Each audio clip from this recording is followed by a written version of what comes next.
there are mysteries in this world that remain unsolved. Among them, one stands out as the oldest and perhaps the most beautiful: the Hanging Gardens of Babylon. Counted among the 7 wonders of the ancient world, these gardens were said to have been built about 2,600 years ago. How could such a massive garden exist in the middle of a desert, under the scorching sun, and in a 7-tiered terraced structure, no less? According to legend, a king of the Neo-Babylonian Empire built it for his wife. The queen missed the green mountains and forests of her homeland, you see, so the king created an artificial mountain in the middle of the desert and planted it with all manner of trees and flowers. A beautiful story, isn't it? But here's where it gets strange. Ancient Greek and Roman historians all left records of these gardens. They wrote at length about how beautiful they were, how wondrous. Yet the Babylonians themselves, they never wrote a single line about them. Isn't that odd? What's even stranger is this. Despite over a century of excavations at the site of ancient Babylon, not a single trace of the Hanging Gardens has ever been found. The world's most famous garden has vanished without a trace. So the question becomes simple. Did the Hanging Gardens truly exist? And if they did, how could anyone build such an enormous garden in the middle of a desert? And why can't we find even a fragment of it today? In our search for answers, we're going to encounter a stunning revelation. The garden everyone searched for during 2,600 years was actually in a completely different place. The story takes us back to around 600 BC, the era when a mighty king ruled the Neo-Babylonian Empire. This king was the most powerful monarch in the Middle East at the time. He wanted to make Babylon the most beautiful city in the world. According to legend, the king married a princess from a northern mountainous region in a political alliance. The queen had grown up surrounded by green mountains and lush forests, but Babylon was different. The land was flat desert in all directions, and the sun beat down mercilessly. The queen gradually became homesick. She yearned for the green mountains of her homeland and grew sad. Seeing this, the king made a decision. I will build a mountain in the middle of the desert. And so the Hanging Gardens project began. The king mobilized thousands of laborers and craftsmen. They stacked massive stone structures layer upon layer, 7 tiers in total, each level featuring broad terraces. The most remarkable aspect was the water supply system. You can't build a garden in the desert without water, after all. The king's engineers developed a device to lift water from the Euphrates River, a kind of screw-type pump system. Water rose through bronze screws and was distributed to the gardens on each level. The construction went like this. The base was coated with natural asphalt for waterproofing. Reed mats were laid on top, then baked bricks. Finally, thick layers of soil were added, so that even large trees could take root. According to records left by an ancient Greek historian, each side of the garden measured about 123 meters. Each tier was high enough for people to walk through comfortably. The garden was planted with all kinds of trees and flowers. From a distance, it looked like a green mountain, they say. The queen loved this garden dearly. She walked through it every day, remembering her homeland. The people of Babylon called it the wonder of the world.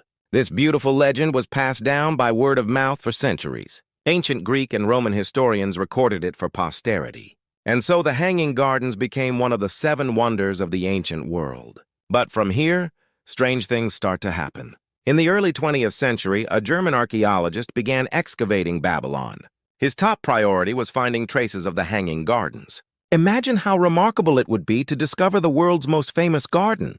The excavation team searched the palace area of Babylon thoroughly. According to legend, the gardens were supposed to be near the palace. They discovered massive arched structures. There were rooms made of baked brick as well. They even found traces of natural asphalt coating. This is it! We found the Hanging Gardens! The archaeologist was certain. But problems soon emerged. First, the structure was too small. It didn't match the scale of the gardens described in ancient records at all. Second, there was no evidence of water lifting mechanisms. To create a garden in the desert would require enormous amounts of water. But there was no trace of such a system. Even stranger, there was no mention of the Hanging Gardens anywhere in Babylon's ancient records. Hundreds of clay tablets recording the king's achievements had been discovered, yet not one mentioned the gardens. Lists of the king's construction projects included walls, temples, and palaces, but no gardens. This is truly peculiar. If the Hanging Gardens were really one of the 7 wonders of the ancient world, wouldn't the Babylonians have proudly recorded them? That leaves us with 2 possibilities. One, the Hanging Gardens never existed in the first place. They were just a beautiful legend. The other, the gardens did exist, but we've been looking in the wrong place all along. It was never in Babylon to begin with. Over a century of excavations led to the same conclusion. There were no hanging gardens in Babylon. The world's most famous garden had vanished without a trace. Scholars were puzzled. We must be missing something. So some scholars began re-examining the ancient records very carefully, not missing a single word. And finally, they found a clue. If you look closely at the records, left by ancient Greek and Roman historians, strange details emerge. Let's start with the oldest record. It comes from a Babylonian-born historian who lived in the 3rd century BC.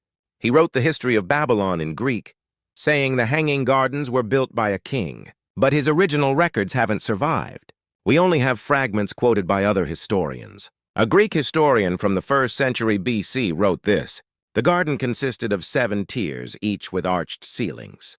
The soil was laid so thick that even large trees could grow." Quite a specific description, isn't it? But here's the interesting part. This historian never actually visited Babylon.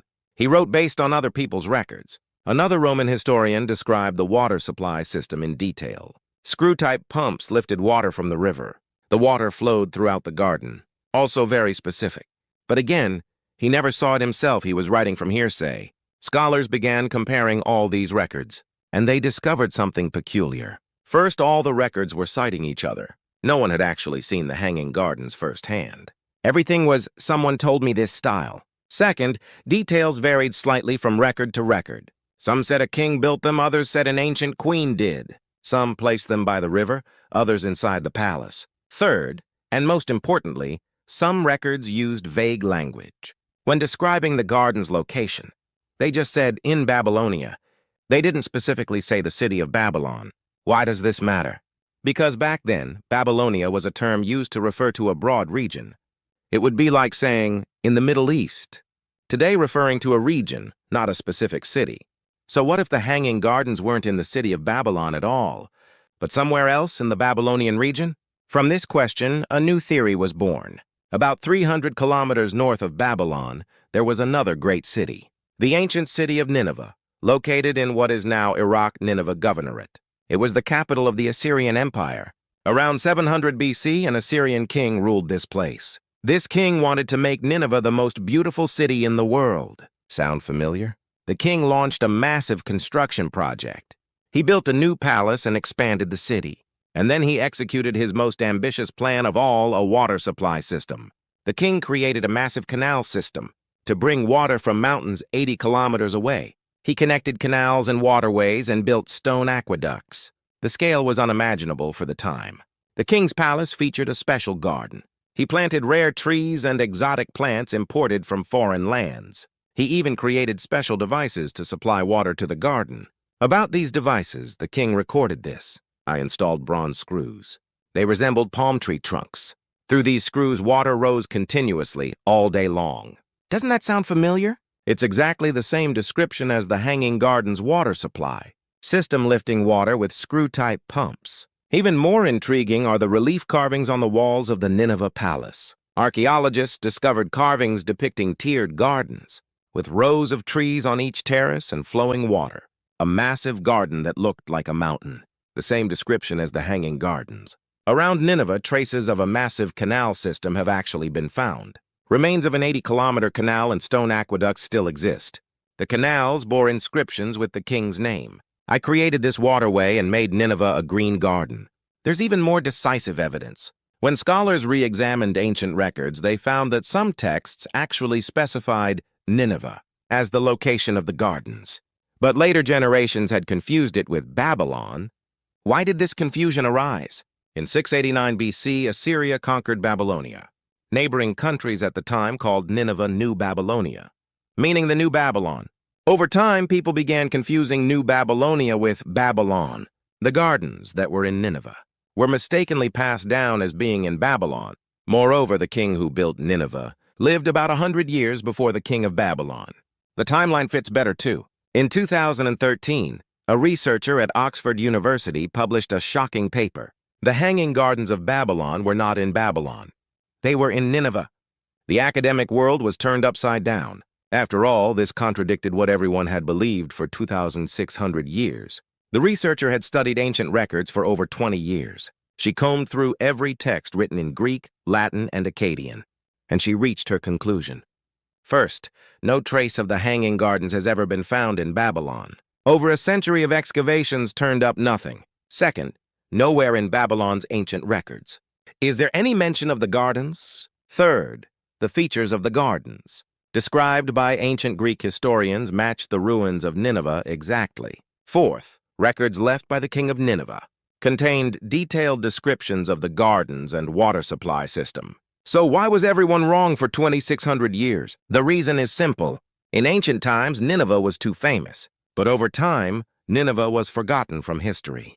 Babylon, on the other hand, remained legendary. Greeks and Romans loved stories about Babylon, the mysterious eastern city, the massive walls, the splendid palaces. So they naturally assumed the beautiful gardens must have been in Babylon, too. In reality, it was the king of Nineveh who built the gardens, around 700 BC. About 100 years later, the king of Babylon may have attempted to create a similar garden, but it was either never completed or much smaller in scale. Over the centuries, the two stories merged into one. The actual gardens of Nineveh and the legend of Babylon became intertwined, and that's how the myth of the Hanging Gardens of Babylon was born. But academic response was mixed. Some scholars accepted this theory, but many remained skeptical. The evidence isn't sufficient. Just because there were gardens in Nineveh doesn't guarantee they're the same gardens from the Seven Wonders. Their point was valid. The garden ruins in Nineveh have mostly been destroyed, too weathered and looted over the ages. To find decisive evidence would require more excavation. But due to Iraq's political situation, excavations have been halted. The truth remains buried deep underground. So what is the truth? Did the Hanging Gardens of Babylon truly exist? Based on the evidence so far, there are three possibilities. First, the Hanging Gardens never existed. They were just a beautiful legend, an imaginary creation of ancient people. Second, the gardens were in Nineveh. A massive garden built by the Assyrian king truly existed, and it was later mistakenly passed down as the Babylon Gardens. This is currently the leading theory. Third, both cities had gardens. Nineveh's gardens were built first, and the Babylonian king later imitated them with a smaller garden, but both vanished without a trace over time. To know which theory is correct, more excavation is needed, especially intensive investigation of the Nineveh area. But reality is harsh political instability in Iraq, and lack of funding for site preservation have halted most excavations. Still, there is hope. As technology advances, we can now detect underground structures without digging using radar and satellite imagery to map hidden ruins. Someday, someone might discover decisive evidence, buried deep beneath Nineveh, traces of that massive garden. Or it might be found in a completely different place that no one ever considered. The Hanging Gardens of Babylon, or perhaps the Hanging Gardens of Nineveh, still pose questions to us after 2,600 years. Did they truly exist? If they did, how did anyone build such an enormous garden in the desert? And why have all traces disappeared? Perhaps we'll never find the answers. But maybe that mystery is what makes the Hanging Gardens a true wonder. A garden that countless people searched for over 2,600 years is still out there, somewhere, waiting for us, beneath the desert sands, among forgotten piles of stone, or in a place no one ever expected. The Hanging Gardens remain lost, still waiting for someone to find them.